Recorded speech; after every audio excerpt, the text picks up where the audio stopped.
चंद्रयान को लेकर उम्मीद लगाए बैठे करोड़ों लोगों के लिए बुरी खबर। भारत को हराने के लिए रूस ने अचानक से लॉन्च किया अपना मिशन। चांद के दक्षिणी ध्रुव पर सबसे पहले उतरने की मची होड़। ये स्पेस एक्सप्लोरेशन है या भारत को नीचे दिखाने की कोई साजिश? दोस्तों, हमारा चंद्रयान 3 इस समय चांद के ऑर्बिट में चक्कर लगा रहा है और ये चांद पर उतरने के काफी नजदीक भी है। हम सभी भारतीय इस मिशन को लेकर बहुत ज्यादा उत्साहित हैं और इस उत्साह की एक बड़ी वजह यह भी है कि हमारा अंतरिक्ष यान चांद के दक्षिणी ध्रुव में उतरने वाला है।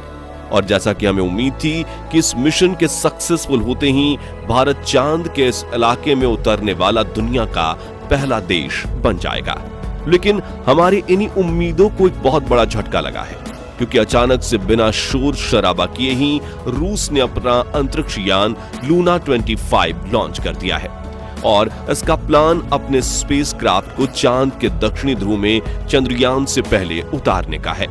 यानी चांद के इस इलाके में सबसे पहले अपना झंडा गाड़ने का जो सपना भारत ने देखा था, उसको एक बड़ा झटका लगा है। लेकिन सवाल ये उठता है कि हमारा चंद्रयान तो काफी दिनों पहले से अपने सफर पर निकला हुआ है। ऐसे में रूस का ये यान हमसे पहले चांद पर कैसे पहुंच सकता है? क्या एक ही जगह जाने में दो मिशन आपस में टकरा नहीं जाएंगे? और सबसे बड़ा सवाल यह है कि रूस ने अभी इस समय ही अचानक से इस मिशन को क्यों लॉन्च किया, जबकि इसने चांद पर अपना पिछला मिशन 47 साल पहले भेजा था? क्या यह भारत के खिलाफ कोई साजिश है? इन सभी सवालों के जवाब हम आपको आज इस वीडियो में देने वाले हैं, इसलिए वीडियो को बिना स्किप किए अंत तक जरूर देखिएगा। दोस्तों, जैसा कि हम सबको पता है, हमारे चंद्रयान 3 ने 14 जुलाई के दिन चांद पर फतह करने के इरादे से उड़ान भरी थी और जब से यह मिशन लॉन्च हुआ है, इसरो ने कई कीर्तिमान स्थापित किए हैं। फिलहाल अगर बात करें तो पृथ्वी के ऑर्बिट को कंप्लीट करके और ट्रांस लूनर ऑर्बिट को पार करते हुए हमारा चंद्रयान लूनर ऑर्बिट यानी चांद के चक्कर लगा रहा है। इसरो की प्लानिंग के मुताबिक 16 अगस्त को चांद की 5वीं कक्षा पूरी करने के बाद इसे डी ऑर्बिटिंग स्टार्ट करनी है और उसके बाद हमारा विक्रम लैंडर अपने रोवर और बाकी दूसरे उपकरण लेकर बड़ी ही सावधानी से 23 और 24 अगस्त के दिन चांद की सतह पर उतर जाएगा। अब उम्मीद तो सभी को यही थी कि इसकी सॉफ्ट लैंडिंग के साथ ही भारत चांद के दक्षिणी ध्रुव में उतरने वाला पहला देश बन जाएगा और ये एक बहुत बड़े गर्व की बात होती। लेकिन रूस की स्पेस एजेंसी रोसकॉस्मोस ने भारत की उन उम्मीदों पर पानी फेरने वाला काम किया है।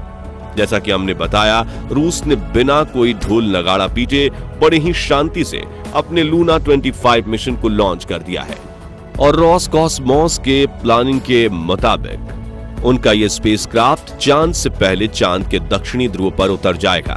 अब ये सब कैसे पॉसिबल होगा और क्या रूस ने सिर्फ भारत को पीछे करने के लिए यह मिशन लॉन्च किया है? ये जानने से पहले चलिए रूस के इस मिशन के बारे में थोड़ा समझ लेते हैं।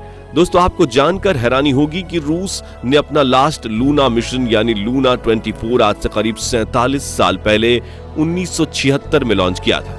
इस मिशन का मकसद चांद की मिट्टी और चट्टानों के सैंपल वापस पृथ्वी पर लाना था। इसके लिए लूना 24 के लैंडर ने चांद पर 18 दिन बिताए और सारे सैंपल कलेक्ट करने के बाद 6 सितंबर 1976 को ये वापस पृथ्वी पर लौट आया। रोसकॉस्मोस का यह मिशन पूरी तरह सक्सेसफुल रहा था, लेकिन इसके बावजूद 47 सालों तक उन्होंने अपना कोई भी मून मिशन लॉन्च नहीं किया और अब अचानक से उन्होंने अपना यह मिशन लॉन्च कर दिया है।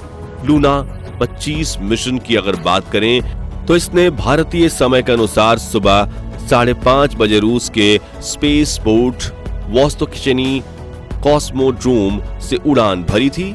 इस अंतरिक्ष यान का कुल वजन 1.8 टन है और ये अपने साथ 30 किलोग्राम वजन के वैज्ञानिक उपकरणों को लेकर इस सफर पर निकला है। रूस लूना 25 मिशन का मकसद चांद के दक्षिणी ध्रुव पर सॉफ्ट लैंडिंग करने वाला दुनिया का पहला देश भारत नहीं बल्कि रूस को बनना है और चांद की आंतरिक संरचना और सरफेस मटेरियल पर शोध करना और पानी की खोज करना होगा। इसके लिए चांद की सतह में करीब 6 इंच गहरा गड्ढा खोद कर वहां से सैंपल निकालना होगा और फिर उसमें जमे हुए पानी की खोज करेगा, जो कि चांद पर मानव जीवन के पनपने के लिए बहुत महत्वपूर्ण है। अपने इन सभी कामों को अंजाम देने के लिए लूना 25 का रोवर चांद पर करीब 1 साल तक रहेगा और एक्सपेरिमेंट करेगा, जबकि हमारे चंद्रयान 3 का मिशन सिर्फ 2 हफ्ते का होगा। अब बहुत से लोगों के मन में यह सवाल भी उठ रहा है कि रूस का यह अंतरिक्ष यान हमारे चंद्रयान के लिए कोई बाधा तो नहीं बनेगा, क्योंकि दोनों मिशन तकरीबन एक ही समय पर चांद के एक ही इलाके पर होने जा रहे हैं। इस पर रूस की स्पेस एजेंसी की तरफ से यह कहकर आश्वासन दिया गया है कि दोनों मिशन एक दूसरे के रास्ते में बिल्कुल नहीं आएंगे, क्योंकि चांद का दक्षिणी ध्रुव बहुत बड़ा है और उस पर सारी स्पेस एजेंसियां एक साथ एक ही समय पर अपने मिशन भेज सकती हैं। इसके अलावा रोसकॉस्मोस की तरफ से यह भी बताया गया है कि उनका ये यान 5 दिन के अंदर चांद के ऑर्बिट में पहुंच जाएगा, यानी 16 अगस्त को लूना 25 चांद पर पहुंच चुका होगा और इसके बाद 5 से 6 दिन लूनर ऑर्बिट में रहने के बाद ये चांद की सतह पर सफलतापूर्वक लैंड कर जाएगा। इसका सीधा मतलब यह है कि अगर सब कुछ सही रहा तो लूना 25 हमारे चंद्रयान से करीब 1 या 1.5 दिन पहले ही चांद की सतह पर उतर चुका होगा। ऐसा करते ही चांद की दक्षिणी ध्रुव में पहुंचने वाले देश में रूस का नाम सबसे ऊपर आ जाएगा। लेकिन सवाल ये उठता है कि चंद्रयान से इतने दिनों बाद लॉन्च होकर भी लूना 25 उससे पहले चांद पर कैसे पहुंच सकता है? आखिर ये कैसे पॉसिबल है? असल में दोस्तों, नासा और रोसकॉस्मोस जैसी स्पेस एजेंसी के रॉकेट और स्पेसक्राफ्ट काफी ज्यादा फास्ट और एडवांस होते हैं, जिसके चलते इन्हें चांद तक पहुंचने में ज्यादा समय नहीं लगता है। तो अब अंत में सबसे बड़ा सवाल यही रह जाता है कि रूस ने अभी इस समय ही अपने इस मिशन को क्यों लॉन्च किया है? क्या उसका मकसद भारत को पहले स्थान पर आने से रोकना है? अब अगर हम रूस से सवाल करेंगे तो वो कभी नहीं कहेगा कि इस मिशन को लॉन्च करने के पीछे उसकी ऐसी कोई मंशा है। मगर इसका जवाब खोजने के लिए अगर हम इतिहास में थोड़ा पीछे जाएं तो चीजें काफी हद तक साफ हो जाती हैं। देखिए दोस्तों, हम किसी पर आरोप नहीं लगा रहे, लेकिन रूस और अमेरिका का इतिहास कुछ ऐसा ही रहा है कि वो स्पेस एक्सप्लोरेशन के मामले में हमेशा पहले नंबर पर रहना चाहते हैं। यहां तक कि 1951 से लेकर 1975 के बीच स्पेस एक्सप्लोरेशन के फील्ड में अमेरिका और सोवियत यूनियन के बीच एक होड़ भी लगी हुई थी। दोनों ही देश कुछ भी करके आगे निकलना चाहते थे।